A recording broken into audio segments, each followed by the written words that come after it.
Well, I will be talking a little bit as a follow-up of what Xavi just told us. I will be talking about the MEEP FPGA shell.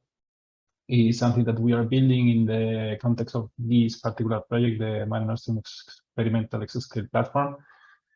And yeah, I will be focusing in the infrastructure that we are going to have and the procedures that we have think that are going to be useful to handle them or to handle it.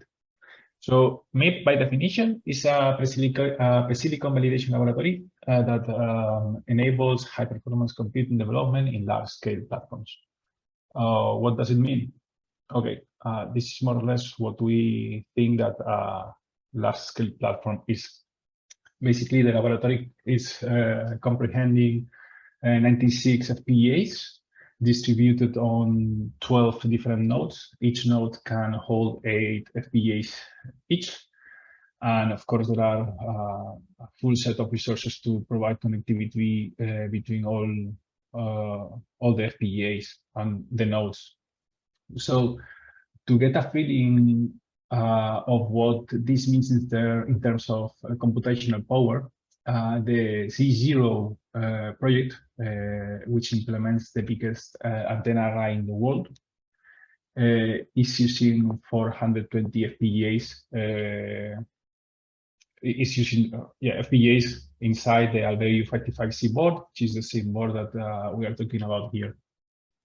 In this case, it's distributed among 21 nodes, and well, we can say that the infrastructure in this sense is like 50% of the biggest antenna array in the world, which means that here we are handling a lot of computational power. So, yeah, besides the Albedo U55C board is the most powerful data center board actually in the market. So, all good stuff.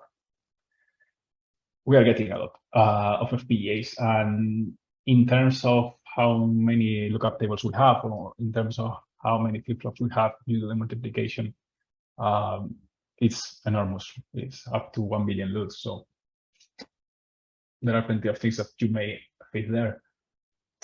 So what is MEEP shell, or the MEEP shell, or why it can be useful? Well, I was seeing this slide from Xavi. We'll try to get back just a little bit. Sorry for this stuff, really, but I really like this view in order to explain this. When we are handling or trying to work with FPGAs, we normally have to take a look on what the FPGA has in the surroundings, meaning that the FPGA is something that is built in the middle of a printed board. And there are a bunch of elements that you want to be able to use. One of the most important elements is the clock source that you have in your board. The clock source is going to be feeding the FPGA, and probably that clock is going to be like the master clock that is going to be used for a PLL to generate all the clocks that your system may need. But the clocks are only one example. We can have a number of devices around an FPGA, and normally when you take your FPGA board in the beginning, it's a challenge to make it work.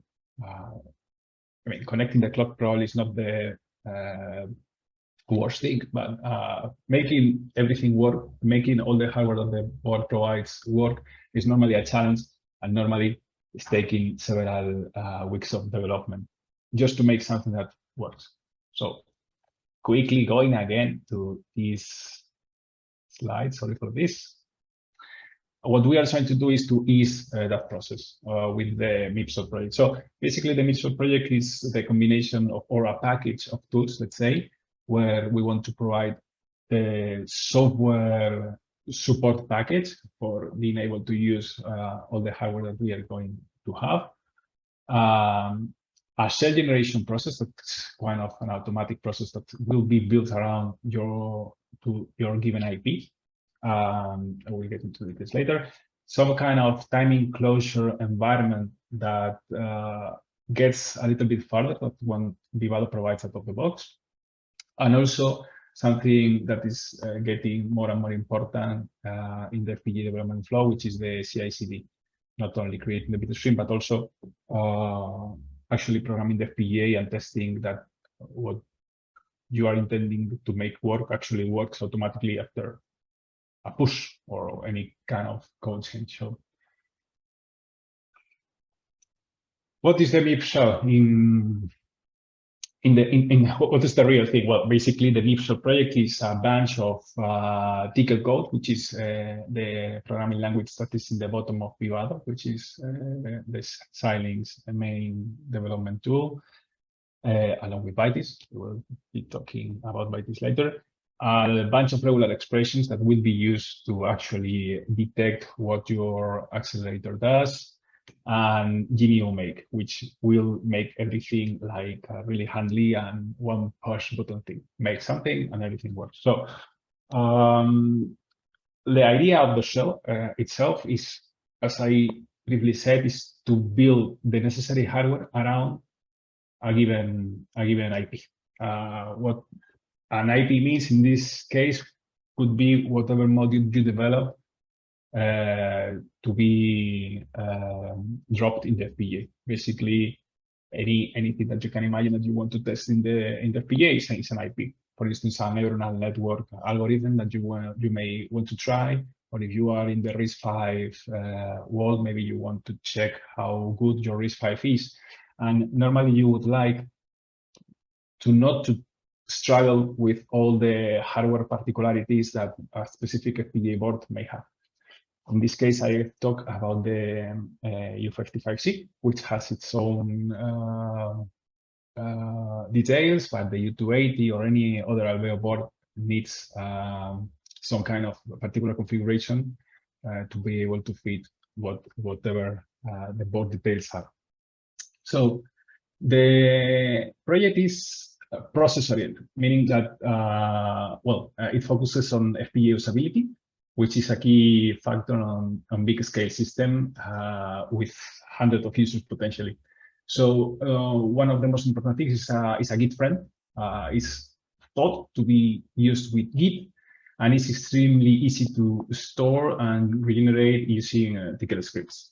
One important thing also is that it's a Vivado version independent. If you worked with Vivado in the past, you probably know that working with different versions with Vivado is a challenge. And normally, if you want to take an example project that was developed a couple of years ago, you can, because the Vivado version that you're using is not the same as the one that you're using actually. So this kind of breaks the possibility of building some project that might be interesting. So what we have built is a completely Vivado version independent, which is quite useful. And one of the nicest things that we are supporting a few boards, not only one, but a bunch of boards. So the main idea of the MEEP shell is that the user only needs to take care of its own emulator accelerator. This is another way of referring to IPs. You have an emulator accelerator, you want to make your emulator accelerator to work in the FPGA. So here, this is like a follow-up of what Xavi was describing. In the right side of the picture, you can see this picture, the slide, sorry, the right side of the slide, you can see this picture about a representation of how the FPGA on the Alveo boards is the combination of 3 superlogic regions, referred as SLR with a number. And there was a question in the channel, what the superlogic region is. Well, basically, each of those superlogic regions is a little FPGA, is not so little. Xavi told us how one of these superlogic regions, little FPGAs, can be even bigger than some big FPGAs, for instance, the Pinkucha scale. But they are all 3 connected, like in the bottom, because basically all these 3 FPGAs are connected in top, or are placed in top of a silicon interposer. So basically, through the silicon that is below them, there are what is called superlogic lines that are connecting every superlogic region between the adjacent one. So this is how you make a really big FPGA, combine the 3 nodes or big FPGAs.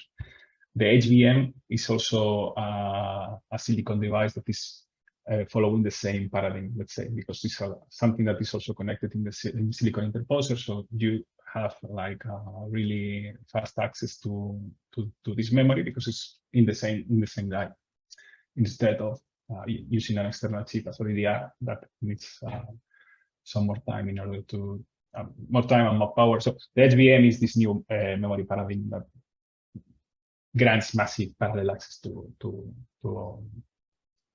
large memory. So what we want to do with the MEEP shell is to be able to do this. I develop a neuronal network and I want to drop it inside the FPGA, and I don't want to care about anything else. So everything should be working out of the box. That would be great.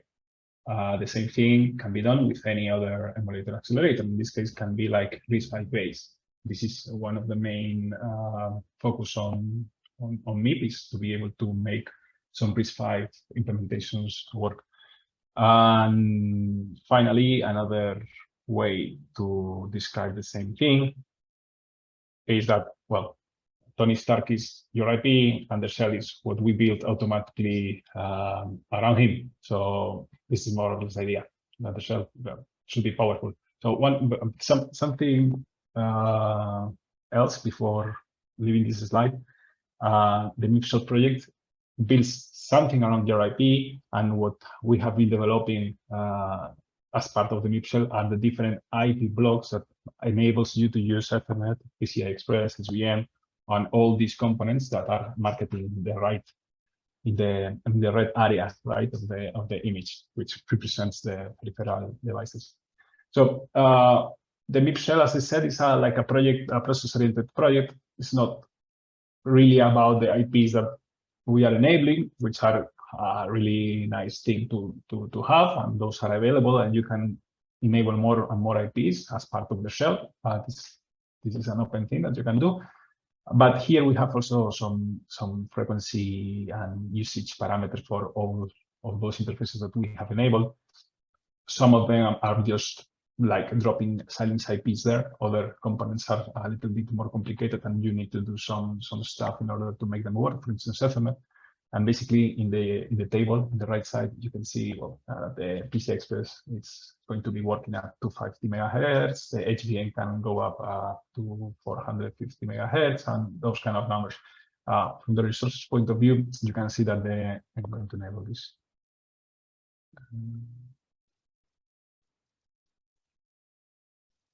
Yeah. Okay. Yeah. That the number of resources that all those IPs that are coming out, let's say, out of the box are not really demanding. So the most important one would be the PCI, the QDMA flavor, which is using 70K LUTs, which is a high number. But when you compare that with the total number of local tables that you have in the FPGA, this is less than 5%. So, I mean, the price that you have to pay. So, okay. In this diagram, we can see more or less how the MEEP infrastructure could be used. There might be hundreds of users using this system, like shared in the different nodes that we're going to have. And the MEEP shell is creating commonality. All the users will experience the same behavior when they are using the PAs. And if any bug arises, well, it can be fixed for everyone at the same time. Right, you push the change on the MEEP shell, and you are fixing the potential bug that all the users might have experiencing. So, I mean, when you are targeting large-scale platforms, you have this number of FPGAs. Probably something like this needs to appear, because if not, I mean, imagine debugging all those interfaces separately, depending on each user, so on and so forth. When you're working with PCI Express, we will be talking about that later, you have to deal also with the enumeration issue. And normally, when you program two different data streams in a sequence, you might find that the PCI Express just stopped to work because the workstation or the host machine doesn't recognize the new PCI Express device that has been enabled with the new data stream. So this is something that we have also solved. The fact that we have a common PCI implementation for everyone eases this problem. And well, we have created this kind of equation that tell us how many time we might be saving because of this approach, because each user that saves some time building or making something working out of the box with not wasting time on it. Well, you multiply that for the number of users we may have, we are saving a lot of time globally. So this is a little summary of the things that we are providing. Later we will be getting a little bit more deeper in some of these blocks. The second block would be the CI/CD. The CI/CD is something that on my experience, is not well. It's really common on the software development world, but it's not actually really common, as far as I could see, on the FPGA world. And we have studied how it can be used that in the FPGA flow context. And well, we have created something that for anybody that is using this MEEP shell is going to be offered out of the box either. So we have like a skeleton of how the CI/CD might work. Of course, it depends on the particular implementation that you want to create inside the FPGA. If you are creating a neural network, or if you are creating a RISC-V based accelerator, probably there are some steps on the CI/CD that are going to be a little bit different.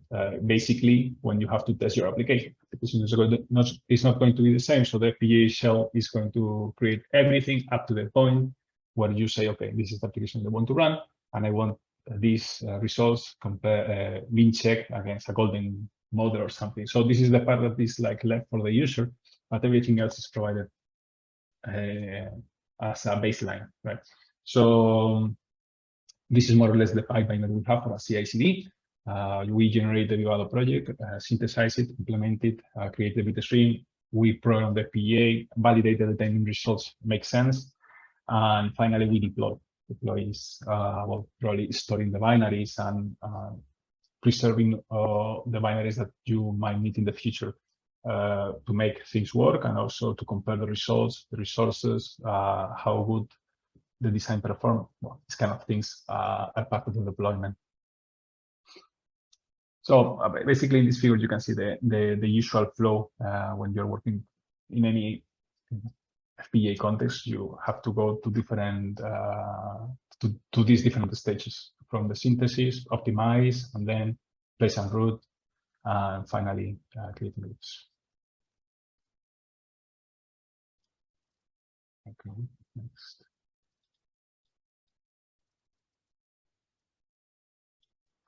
Okay, the third block would be the timing closure techniques that we have also gathered, because basically these are these techniques that we have implemented are coming from Silence documentation, but the truth is that nobody really uses this, or at least not everybody uses this. Let me be humble, but normally the Vivado user or the Silence user rely on the graphic user interface to make everything. If they actually use Vivado, which is not also actually something that always happens, because you have Byte, you have another kind of tools that are like letting you to not use Vivado. But when you're using Vivado, normally you would go through the graphic user interface to make everything. And there is a lot of potential and power if you get a little bit deeper and start doing things in a scripted way. Everything is Tcl below Vivado, so basically you can use Tcl for everything.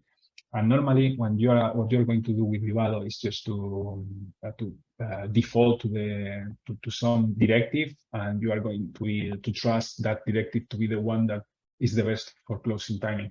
But maybe if the default one is not the better one, so you can play with that. You can play with some kind of algorithms internally that are testing how good those directives are behaving, and switch to another one in case that you see that, or the algorithm sees that things are not going well.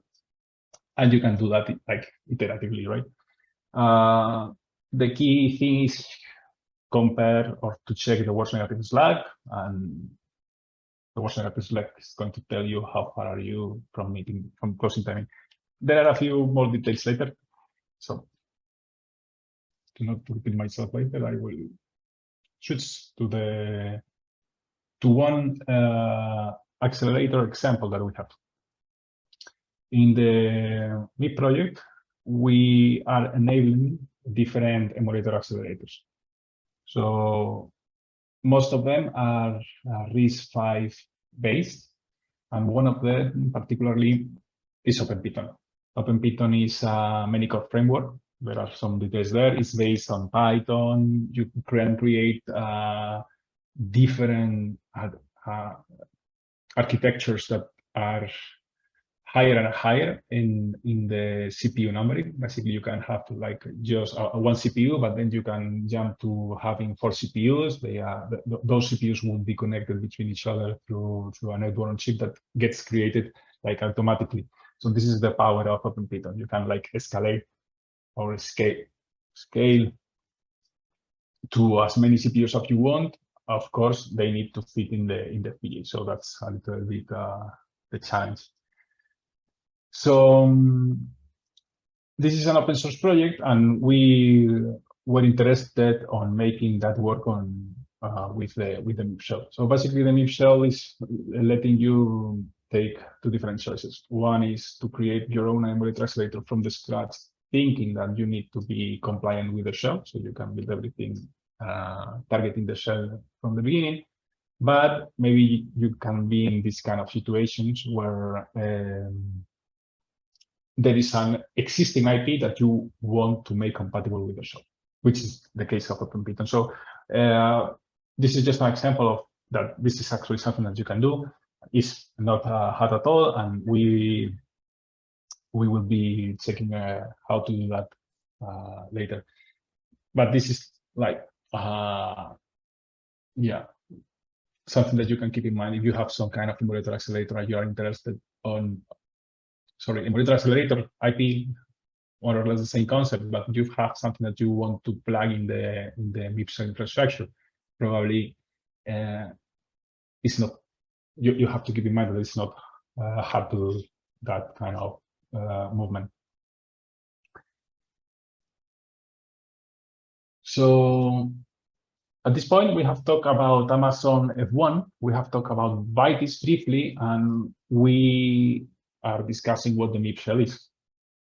So probably it's worth it to talk a little bit about them and find the similarities or the difference of or how the MEEP shell can be convenient or not compared to all those alternatives. What we can say is that we are providing different things, that most of the things that we are trying to make work with the shell are working. So it's a good thing to be able to say. And there are different projects that are using this kind of approach. So, okay, can we do a pause here because I see some questions? Maybe. No? Okay, let me continue.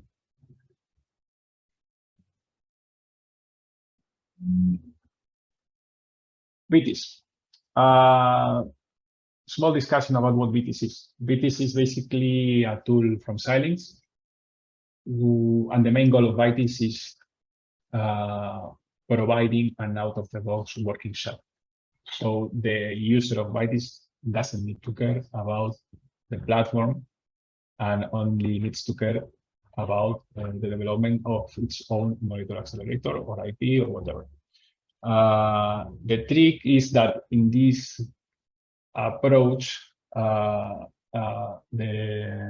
baseline or the main important thing to keep in mind is the Xilinx counts on non-experienced users or non-experienced Vivado users. So basically, we want to create this kind of wrapper so the developer can just use HLS, apply C++ skills on developing something, and it's a great approach because actually you don't need to care about something that is well, it's a whole new world. It's the FPGA stuff. It's how you interface the board and so on. But basically the same approach that we are taking. We don't want the user to struggle with all the FPGA infrastructure, but we are let's go deeper about Vitis and then create the similarities or difference. Something that is really important to keep in mind is that with all those nice things that Vitis provides, Vitis is not letting you to change anything from the FPGA point of view, at least from the shell point of view. Vitis is providing you heartbeat streams, and those bit streams are implementing probably the PCI communication and potentially the memory interfaces with HBM or DDR. All good stuff, but you cannot change that. Basically, Xilinx is giving you that bit stream, and you will be using partial reconfiguration in order to load your own emulator accelerator. You might have defined your emulator accelerator or your IP using HLS, or maybe RTL or whatever. So this is a big difference with our approach, because basically everything that we are providing is it's like the source code. We are providing the developer, we are providing all the tools in order to change what Xilinx doesn't let you to change. And we are also providing QSFP communication, which is something that Vitis lacks, or the Vitis approach or the Vitis platform lacks. Of course, again, you can develop your own QSFP communication hardware, and then you can add that to your Vitis project as part of your IP. So, but basically, we are providing that out of the box. I talked about partial reconfiguration, because this is the way that you don't have to deal with the PCI issues that I talked about before. With partial reconfiguration, you don't touch the PCI interface, which is always static and consistent. You change the side of the PA that has been devoted to the user needs. I mean, if this is not really clear, or I'm not being able to explain that well, we can get to that in the questions and answers or whatever. It's a good idea. Partial reconfiguration is an interesting thing. Of course, Vitis is also providing some kernel drivers, user space libraries, the Xilinx runtime that is enabling you to basically interface to the hardware that you place inside the FPGA. But this is something that we are enabling either when we are providing the QDMA drivers and other software tools. I didn't remember this animation, but yeah, basically we are dropping things here or here. This sense is basically the same. Well, yeah, okay, I remember now. Yeah, we are RISC-V oriented. I mean, we are not only, creating this kind of approach to FPGA development without caring about the board. We are also like focusing on or at least providing the tools to do the same as Xilinx that with microblaze or thing, doing the same thing with RISC-V, because basically we are providing libraries and drivers for those for that RISC-V CPU to be able to use the peripherals that are around him. Basically, the same thing that Xilinx does with microblaze. I mean, if we can like fully do that, that would be great. We are in that process. Amazon is nothing different to what I just described, because basically Amazon is using Vitis and using this kind of platform approach, meaning that there is a static data stream that is implemented in the PCI Express, and you can use that platform in order to place your accelerator inside of it. I mean, I think there are no many more things to say about that, because it's basically the same as I described with Vitis. And yeah, they are not RISC-V focused. So there are a nice table here about what things you might expect from both approaches. Something that I didn't say is that we are, and Xavi also talked about this, we are using QDMA for the PCI Express implementation. It's not the same that Vitis does or Amazon does, but they are building XDMA instead, which is a less powerful variant of the interface in terms of performance and speed, and the kind of things that you can do from the software point of view, because you can use queues. So as I said, the Vitis and Amazon doesn't let you to change the static bit stream. You can do nothing about that. So if you want your own implementation of PCI Express, you can, and probably you need to use the MEEP shell, which is fully customizable. So yeah, the user interfaces are not working out of the box for all those alternatives. And what, of course, the portability, the flexibility, the scalability of our approach is basically full because you can change everything. So.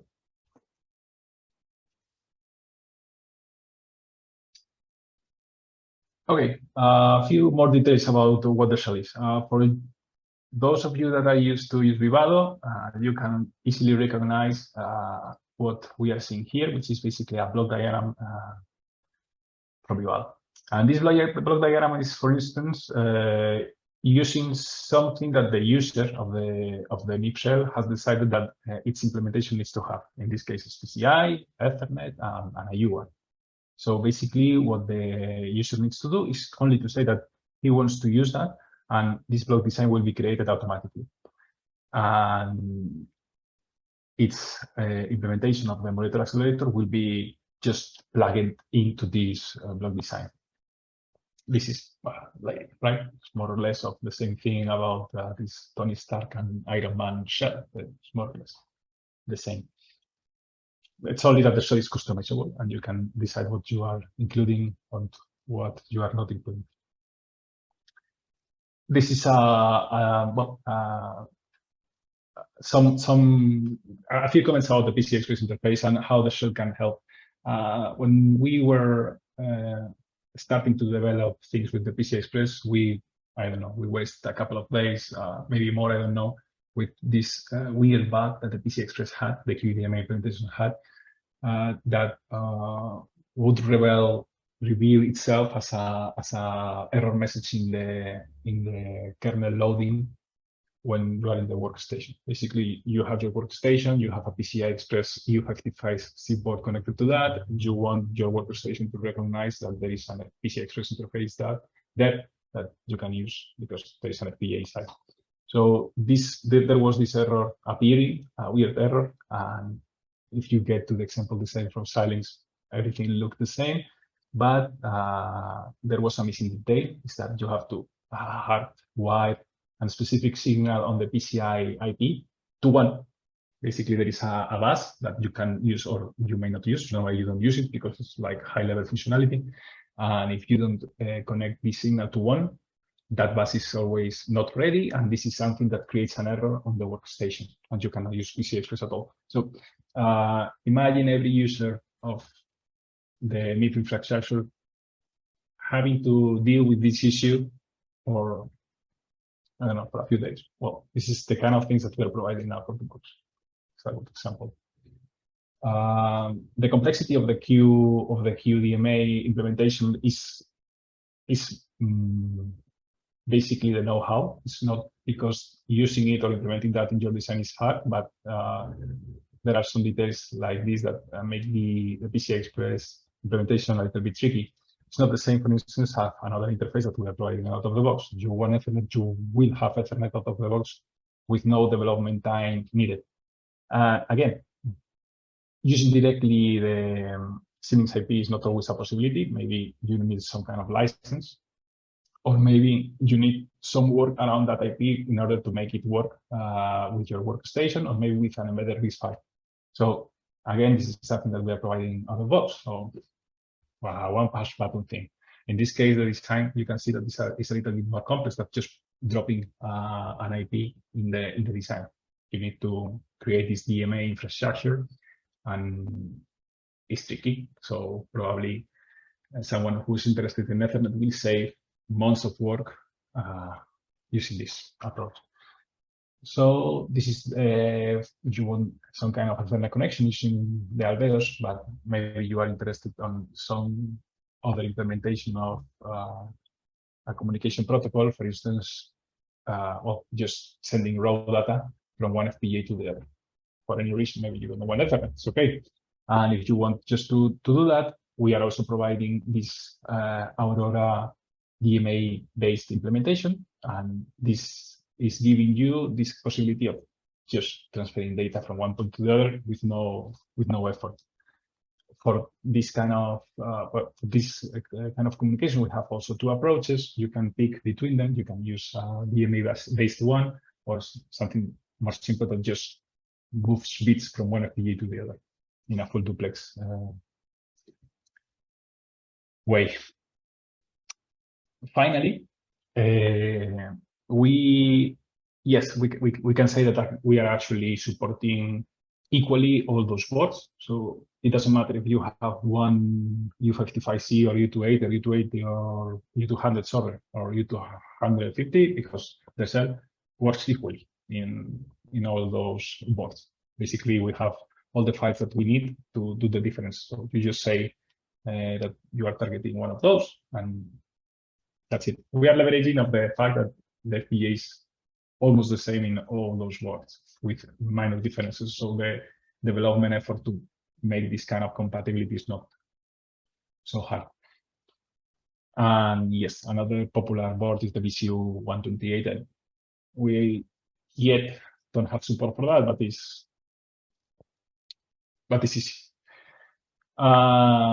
And this is from the board point of view. Also, we are creating this kind of library where all those books could be different emulator accelerator implementations. So we basically at this point have different RISC-based designs that are like books in our shell. So basically we can pick any of those, and it is only plug and play. All those things are working like an example design, let's say, but we are like targeting to have this full set of compatible emulator accelerators, and it's going to be nice to grab all those RISC-V implementations that we have out there and make them work within the MEEP shell flow.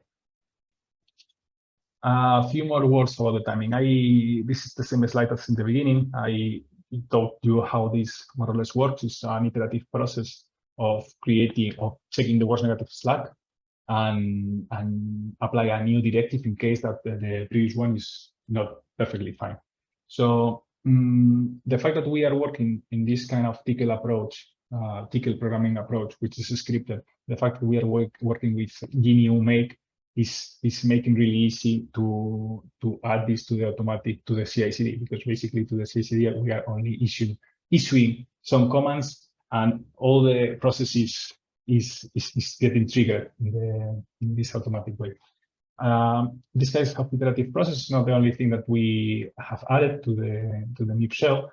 We have another silence tricks, let's say, that are not always in front of you. You have like to browse a little bit. This is not because we are very clever, it's because we have just brought the documentation and we are implementing things that are not easy to see.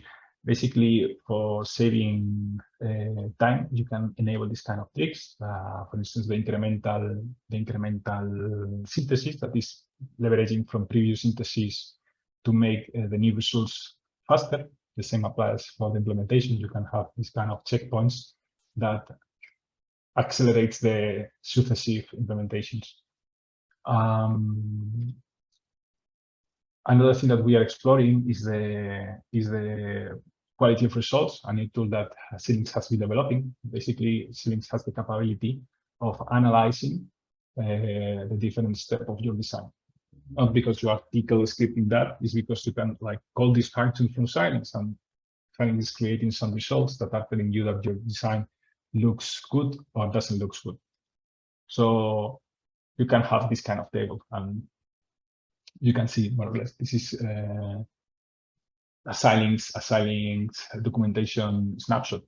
You can see that Xilinx is actually creating this kind of reports where it's saying, hey, you are not good, or you are. And in the latest Xilinx versions, where they claim that they are using machine learning algorithms, you can make this kind of re-entrant flow where those results that Xilinx is creating can be used to fit the new implementations. So, I mean, automatically Xilinx is fixing the implementation if it needs to be fixed, let's say. So, summarizing, the different approaches or the different views that I've been using in this presentation about the shell. Okay, this left figure describes how the superlogic regions are there, and you have this highlighted in red interfaces that are enabled out of the box. Also, this diagram is telling you how the molecular accelerator and the PCI and the shell are getting communicated. This concentric squares is also talking about the same thing, how you can surround the RISC-V or the neuronal network or whatever IP with the pieces that we are developing. Finally, at the right side is that you can see that all that is basically a bunch of ticker files and a bash scripting files and some system Verilog files and the constraints files for all the different boards. So you can see, for instance, at the moment of this snapshot, we're supporting the U280 and the U55C. Well, we have a set of constraints there in order to be able to target those boards equally. And for the different interfaces, we have ticker files that are targeting these different interfaces. Basically, we pick one or pick another one. The ticker gets sources or not, depending on what you have enabled. And it's not much more than that. So basically, all this shell thing that I'm telling you about is a bunch of files and really lightweight in terms of teeth and so on. Also, I've been talking about this Vivado independence that we have. From my point of view, I've been dealing with Vivado for quite a lot of time. The fact that you cannot use any Vivado version to build design generally is a pain. And you can ask yourself why actually Vivado is checking with Vivado version is used every time that you create a new design or try to use a previous design with a new Vivado environment version or tool version.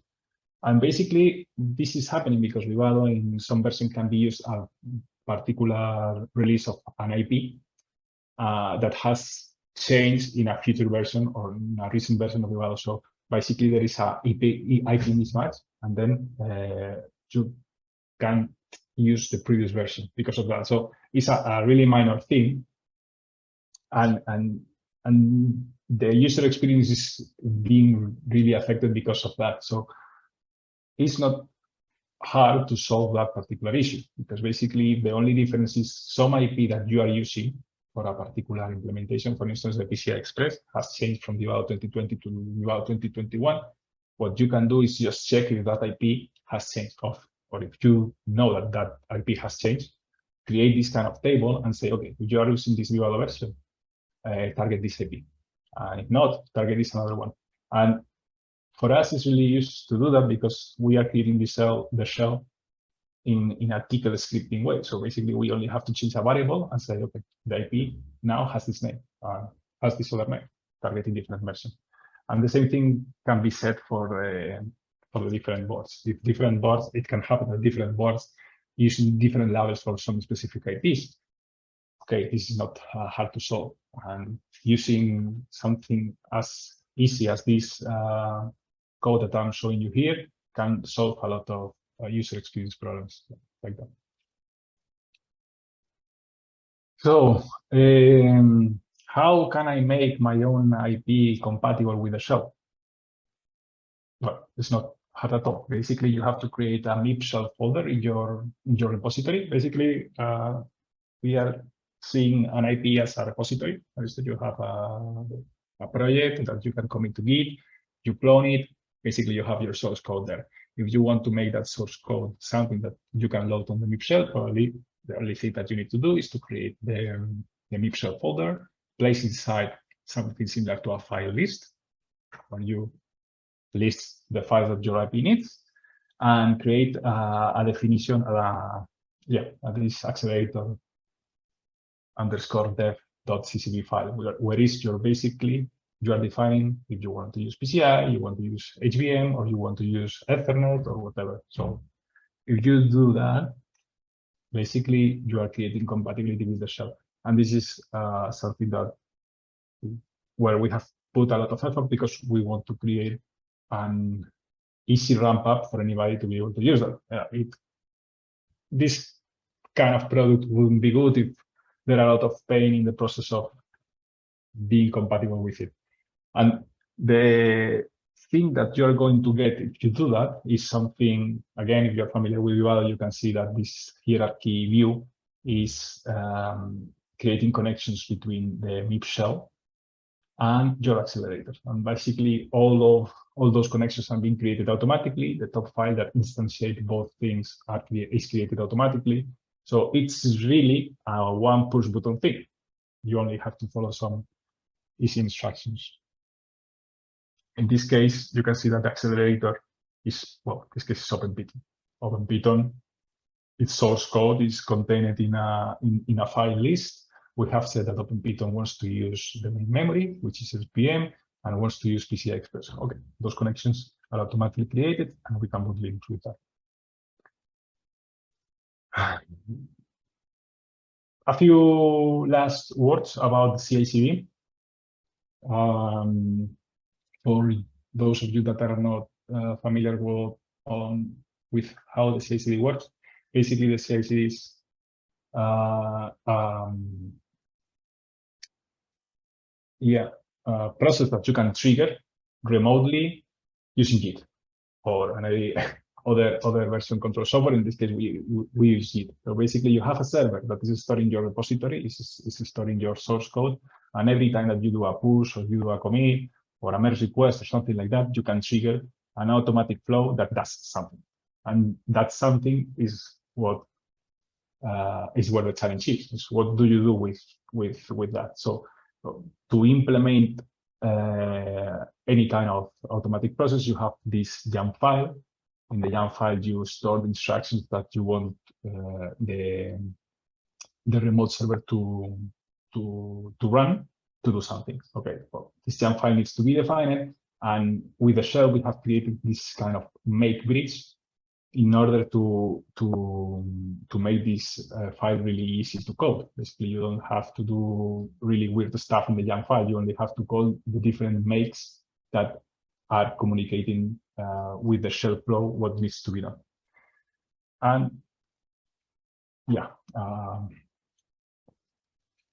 you have more questions. I mean, this is probably a little bit out of context, so I will not get deeper into that.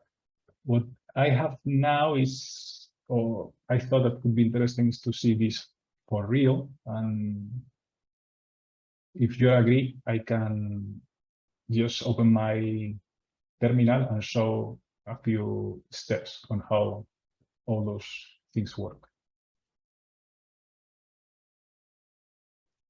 Yes, thank you. Thank you so much, Daniel. And so will you start your demonstration right now? Right. Okay, okay, good. If you're okay. Yeah, sure. Cool. Thank you so much. No problem. Thank you for listening. I'm preparing this.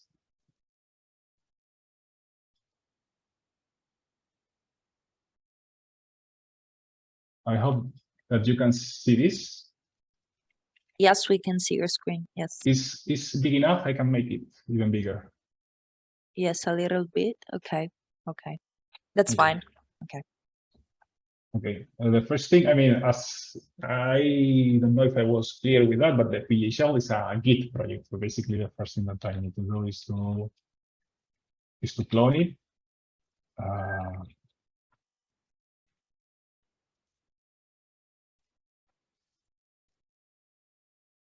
And now in this folder, I have the FPGA shell project empty because it's not targeting any emulator accelerator. If I take a look to tree, I can see that the project itself is not so big. You can see that there are different folders that are enabling different parts of the project. A bunch of pickle files. Another, well, there are some tools in order to create this time enclosure flow, the constraints file from Xilinx in order to give support to the different boards, etc., etc. So I have a specific plans for this demonstration. And now This is in the support folder. Particularly, we have the different accelerators that are currently supported with the shell. We have Acme, Divino, different European projects that we can enable just using something like that. If I do, for instance, make initialize load emulator accelerator, and I say Acme, because Acme is one of the projects we support, I will clone in a specific folder the targeted emulator accelerator. This takes the time that it takes to clone this accelerator. And I can show in the meanwhile, more or less is what we are going to get. Can you see this? This new Vivado window? Yes, we see it. Okay, thanks. We will see that for real, because it's basically getting built in the background, but what we are going to get is something really similar to this. If you are familiar with Vivado, again, you are probably understanding this. If not, it's going to be a little bit harder.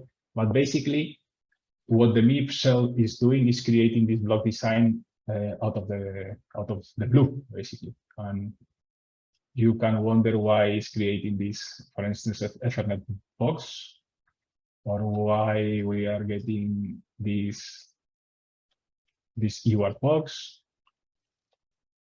or this HBM box. I mean, this block design doesn't exist when I did the clone. It's getting created the moment that the whole shell thing starts working and parses the emulator accelerator that is getting cloned right now. So let's check if it didn't finish yet. But I can keep describing a little bit this. This top file has been created automatically. And this top file is defining the pinout interface, in this case for the U50, sorry, for the U280, because it's the default targeted port. But we can, I will show you, we can just switch to another port and things are going to be a little bit different. But you can see that the top file is defining the right interfaces, the wires are being created automatically, and you can connect this instance of the MEEP shell, which is the orange box here. It will be created and connected to the emulator accelerator that in this case is automated. So this file is completely automatic, and it's what is basically providing this shell infrastructure to the targeted emulator accelerator. So now that the accelerator is created, it is cloned, it appears here. This is the accelerator that we just cloned. I can access to it. It works pretty similar to what a Jitsu module is. Basically, we have cloned a specific hash of the emulator accelerator. We have used the URL of this emulator accelerator. And this emulator accelerator looks like this, but if you have another one of your own, it's going to look completely different. Right. So the thing to be careful about here is that this MEEP shell folder, this is a symbolic link that has been created because somewhere in this repository, in this accelerator, someone has created compatibility with the MEEP shell, which is basically creating a MEEP shell folder, as I described in some slides before, and using several files in order to complete this compatibility. The most important files that create this compatibility are the accelerator definition. And you can see here that this is basically what is defining what interfaces the accelerator is going to use. In this case, it's using PCI Express, it's labeled with a yes, the UART is a yes, and Ethernet is also a yes. There is also another interface that is called the blockgram. And also the user can define which clocks needs to be used in the design and what's the frequency of those clocks. In this case, clock 0, for instance, is 100 megahertz, and the UART in this case is synchronous to that clock 0. Basically, this file is creating the interfaces that you need. is also creating the clocks and is creating the connections between these interfaces and the clocks that we need. And this is just an example of the things that you can have, because if you add new IPs, you can do basically the same thing with these new IPs. In the case of Ethernet, the Alveo U280 and the U35C has two possible outputs, QSFP1 and QSFP0. There are two pinouts or two different ways of getting to the outside world. So the MEEP shell is letting you to decide if you want to have QSFP1 as the output, QSFP0, or both, because to having them both, the only thing that you need to do is say that you want both. So this would create another QSFP interface to the block design that I just described. So finally, I want to show you how this gets actually built.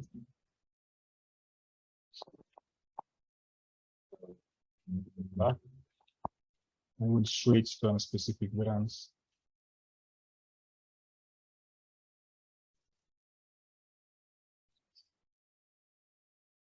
And do a thing that accelerator needs.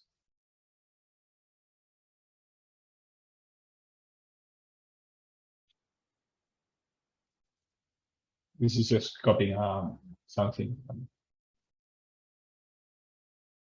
It's because the accelerator that we are going to build needs the RISC-V toolchain in order to get built. So basically, instead of cloning the whole RISC-V toolchain and building it here and just copying some files to skip that step. But basically, now we have everything in place for just to do make ready.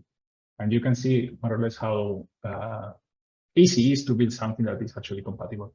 The first thing that is happening now is the accelerator is doing some internal stuff. If you have an IP that needs some previous process in order to create some files, some defines or something, the MEEP shell is letting you this stage to do that stuff. In this case of OpenPython, is actually what is happening. It's creating like a bootrom code using the RISC-V toolchain, compiles some specific code, creates a Verilog code, and embeds that into internal memory. That process that is completely independent of the MEEP shell, is completely belonging to the particular memory accelerator, is done in the first place. So after that, OpenPython as accelerator is completely prepared to be able to be dropped inside the shell.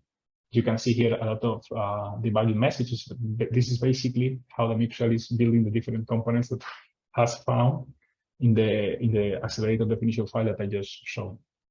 Basically, it's creating Ethernet, it's creating the program, it's connecting those interfaces to the right blocks. All that parsing is done via regular expressions. There are a lot of regular expression stuff happening, and those files are getting analyzed, and everything is built accordingly.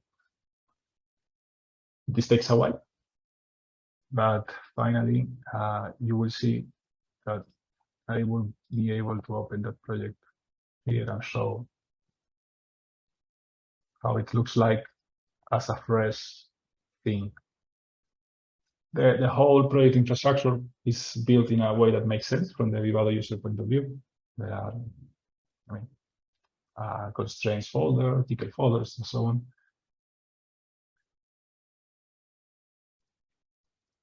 You can see here some messages about the UART. So something to comment either is that the HVM, for instance, has 32 different channels. You can use all of them independently if you want, and you can connect that to different clock sources, just defining new clocks and defining new HVM entries in the definition file. I mean, basically, all those things are just describing a really flexible tool set that makes the life of the Vivado user quite easier.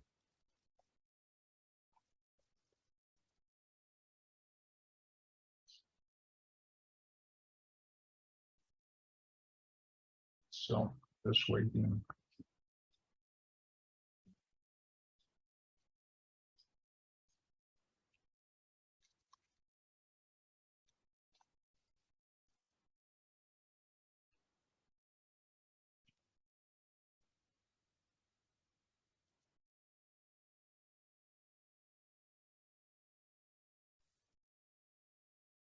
So if you would like to have another HVM entry and create another HVM connection, you can just create another line here and say that you want to use another channel, and probably you want to make the interface in another way, something like this. And you can just say that this interface wants to be connected to the clock source 2, which is defined here, which is 50 megahertz instead of 100 megahertz. That's the bottom idea. So now the project has finally been built, and it appears here.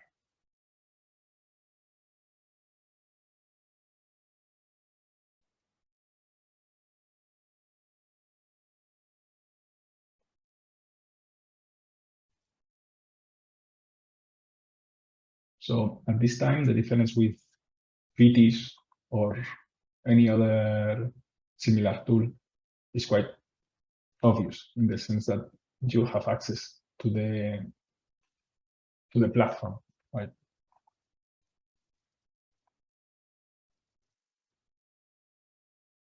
So you can see that the whole project has been built. I mean, this is the same thing that we saw in the other project, but this one has been built from the scratch. The other one, it was living in my hard disk for a few days.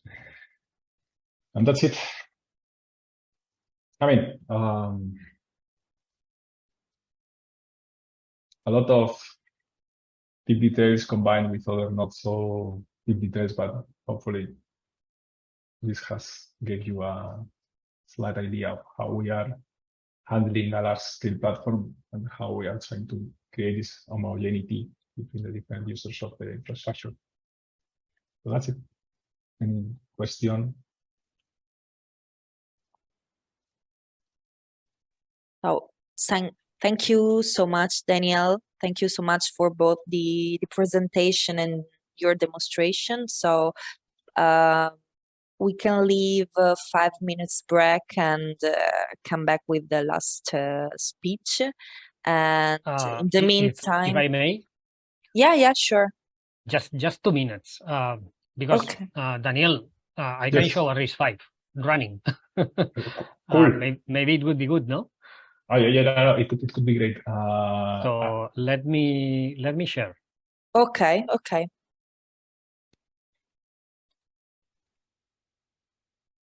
I'm trying. I mean, Zoom is like crashing right now for me. I hope you can. Yeah, you can hear me, but I mean, I'm trying to stop sharing the screen. But I'm going to try to share my screen. Okay. No, I cannot. Because... Anyway, Xavi, I can also. I mean, I have something prepared here either. If please, let's try now. So if you have something, yeah, show a RISC-V running in the FPGA. Right. So this is basically, well, the video, I mean, the visual design that you saw in my demonstration is basically, well, a shell is created around a RISC-V implementation based on OpenPython. And now this is showing a RISC-V boot in Linux in, that bitstream. The process that we need to do that is to create a PCI transfers of the Linux binary to the HVM memory, and then the RISC-V will start fetching instructions from the place that we have dropped the Linux binary.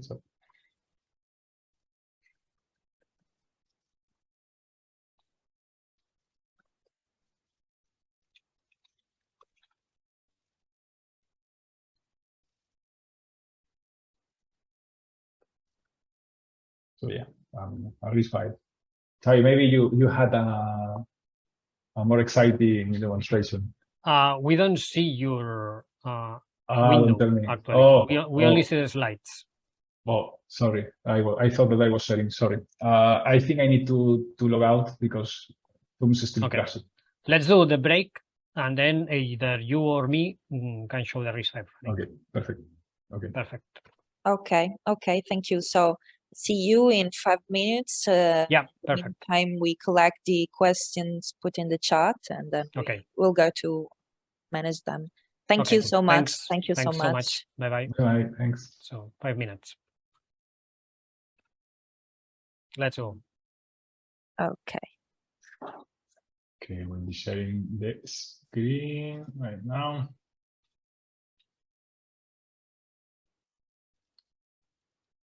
Okay, let me know if you need more context because we went like really roughly on the design. Again, it is a many core infrastructure. In this case, the biggest thing that we have loaded in the FPGA is a single core. We have more exciting ones. We have up to 3 by 3 CPUs, many core infrastructure that loads quite heavily the FPGA. But anyway, for the sake of the demo, it's more or less the same because basically in this case, it just put Linux. So we are not performing operations. So in the FPGA, sorry, this is our workstation. There is an FPGA connected via PCI Express. You can see here the PCI Express connection of the FPGA. So you can see that it's a silence board, right? And the module that is loaded is a QDMA PCI Express implementation. So we have here prepared a binary. Basically, what is implemented in the FPGA again is a RISC-V. There is a boot ROM memory with some initial code that the RISC-V is starting fetching from some particular memory address. And the last thing that boot ROM code does is to jump to some particular memory location that we have also defined. And the process that I'm running now is transferring via PCI Express this Linux binary to the HVM and then unrelease the RISC-V reset. So basically, it's going to be starting fetching code and then jumping to the HVM where it will find the Linux binary. And all that thing is done with this command here. It's a script command that does the PCI transfer, grabs the Linux binary, and then runs the serial terminal. So here is, oh, yeah, of course, I have another screen. Yeah, this one. Sorry. The same thing, okay? Basically, what is happening now is the RISC-V is fetching and executing instructions, and in this case, has jumped to the main memory. It has found the OpenSVI, that is the container of the Linux binary, and you can see a Linux booting here. So getting again to the shell view, basically any RISC-V implementation could more or less could be adapted to the flow. And one of the goals is to have this set of libraries and anybody using their own RISC-V implementation randomly in any of those boards that we are supporting. So I'm not sure if you were seeing the same because I see this resource temporarily unavailable. It happened again. Okay. Thanks, Harry. You're welcome. This is what I was now we see the boot. I mean, I was not sharing the whole screen, but another terminal. Okay. So here Linux is booting in RISC-V. Right.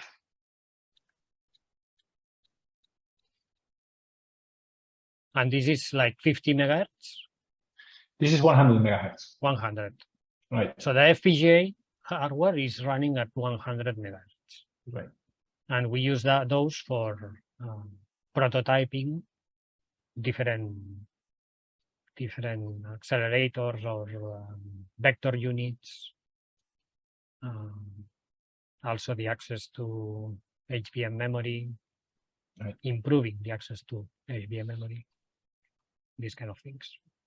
In this case, we are showing build root, but internally we are also using Fedora. Right? Some typical Linux processes. And also what we are supporting internally. What you see there, Lagarto, is the BSC version of RISC-V.